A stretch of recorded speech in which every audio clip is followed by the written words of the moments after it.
அன்பார்ந்த திறன்பேசி ஆன்மீக நேயர்களுக்கு உங்களின் சித்தயோகி பேரம்பலவாணன். நாம் இப்பொழுது மாதந்தோறும் சூரியன் செல்லும் பகுதியை மையமாக வைத்து ராசி பலன் சொல்லுவதை நீங்கள் உணர்ந்து பாருங்கள், அனுபவித்து பாருங்கள். அதில் பல உண்மைகள் இருக்கும்.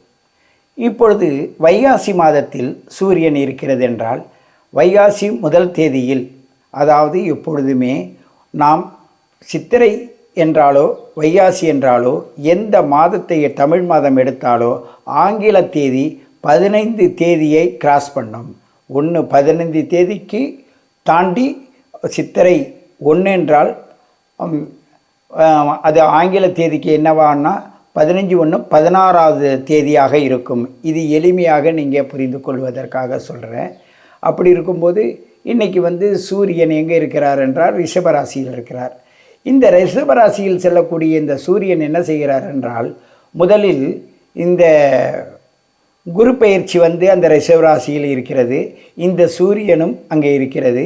இந்த ரிஷபராசி நேயர்களுக்கு ஒரு பெரிய அதிர்ஷ்டம், சிவயோகம் என்று சொல்லக்கூடிய குரு பகவானும் சூரிய பகவானும் ஒன்று சேர்ந்து சூரிய சாரத்தில் செல்கிறார்.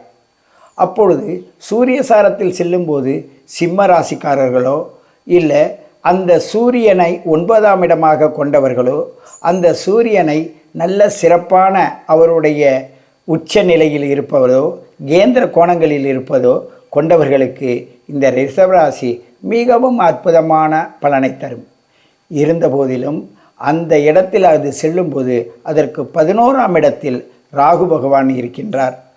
அந்த ராகு பகவான் என்ன செய்வார் என்றால், அதிகப்படியான திட்டங்களை போட்டு லாபங்களை அடையலாம் என்று அவர் நமக்கு ஒரு யூகத்தை கொடுப்பார்.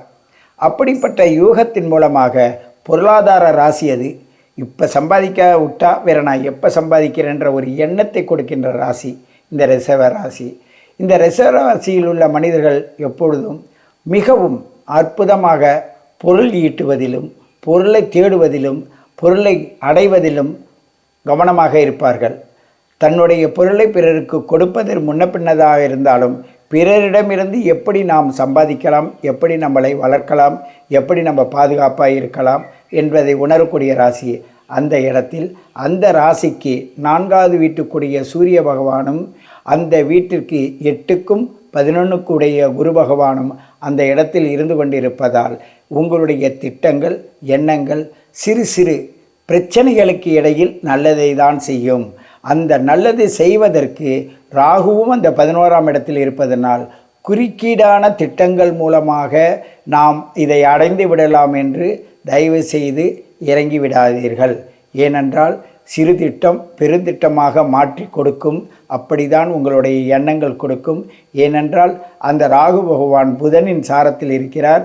அந்த புதன் பகவான் என்பது உங்களுக்கு 2க்கும் 5க்கு உடையவன், சூரியனோட சேர்ந்து பயணிக்கக்கூடியவன், அறிவு சார்ந்தவன், உங்களுடைய உற்சாகத்தை அதிகப்படுத்தக்கூடியவன்.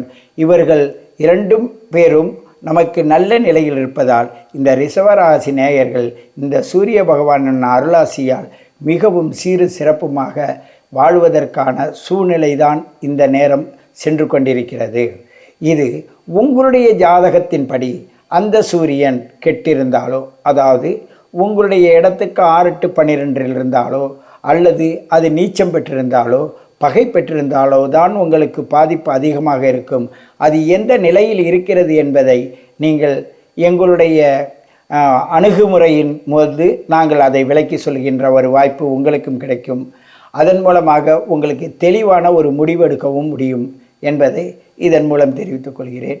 காரணம், இந்த இடத்தில் சூரிய பகவான் தன்னுடைய ரிஷபராசியில் தான் இருந்த இடத்திலோ அதுக்கு கேந்திரத்திலோ நாம் பிறக்கும்போது 4, 7, 10 அந்த கேந்திரத்தில் இப்பொழுது நம்மளுடைய சூரிய பகவான் செல்கிறார் என்றால் அப்பொழுது உங்களுக்கு இந்த பூமியில் ஒரு புதிய எண்ணங்களும் புதிய வளர்ச்சியும் ஒரு முயற்சியும் உங்களுடைய அரசியல் ஆதரவும் ஒரு பதவி உயர்வான நிலையும் நீங்கள் தேடி செல்வீர்கள். தேடி செல்லும் நிலையில் இருப்பீர்கள். அப்படிப்பட்ட நீங்கள் இந்த சூரிய பகவானை காலையில் எழுந்து 6 மணிலேருந்து 7 மணிக்குள்ளாக 6 to 6:30க்குள்ளாக அந்த சூரிய உதயத்திற்கு நேரத்தில் நீங்கள் சூரியனை பாருங்கள். அந்த சூரியன் உங்களுடைய நெற்றியில் படுமாறு நல்ல உத்து கவனிங்க. ஒரு 2 நிமிஷம் 3 நிமிஷம் கவனித்த பிறகு உங்களுடைய கண்களை மூடிக்கொண்டு உங்கள் இரு கையால் அந்த கண்களை மூடிக்கொள்ளுங்கள். அப்படி கண்களை மூடிக்கொள்ளும்போது உங்களுடைய நெற்றி இரு புருவத்திற்கு மையத்தில் உங்களுடைய அந்த கதிர்கள் உங்களுடைய உள்ளத்திற்குள் செல்லும். அந்த கதிர்கள் உள்ளே செல்லுவதை நமசிவாய என்ற பஞ்சாசர மந்திரத்தை உச்சரித்து கொண்டே இருங்கள். அந்த பஞ்சாசர மந்திரத்தை உச்சரிக்கும் பொழுது உங்களுடைய உடலில் உள்ள உறுப்புகளில் அது சென்றடையும். அந்த பஞ்சாசர மந்திரம் என்பது என்ன? உங்களுடைய மண்ணீரல், உங்களுடைய சிறுநீரகம், உங்களுடைய கல்லீரல், உங்களுடைய நுரையீரல், உங்களுடைய இருதயம், இதைதான் பஞ்சாசர மந்திரம் என்று சொல்கிறோம். இந்த 5 உள் உறுப்புகளை, ராஜ உறுப்புகளை அது இயக்குவதற்காக தான் நீங்கள் கோவில் குளம் என்று சுற்றுவதை விட உங்கள் வீட்டிற்கு எதிரே தோன்றக்கூடிய கிழக்கு முகத்தில் வரக்கூடிய சூரிய பகவானை வணங்கி அவருடைய ஆசி பெறுங்கள். பெற்றோர்களை வணங்கி ஆசி பெறுங்கள். இந்த ரிஷபராசி நேயர்களுக்கு சீரும் சிறப்பும் அடைய நல்ல ஒரு வாய்ப்பு இது என்று சொல்லிக் கொள்கின்றேன். நன்றி, வணக்கம். நீங்கள் எங்களை அணுகுவதற்கான நல்ல காலங்கள் கிடைக்கும். அதை நீங்கள் உணருங்கள், புரிந்து கொள்ளுங்கள், உங்களை பயன்படுத்தி கொள்ளுங்கள். நன்றி, வணக்கம்.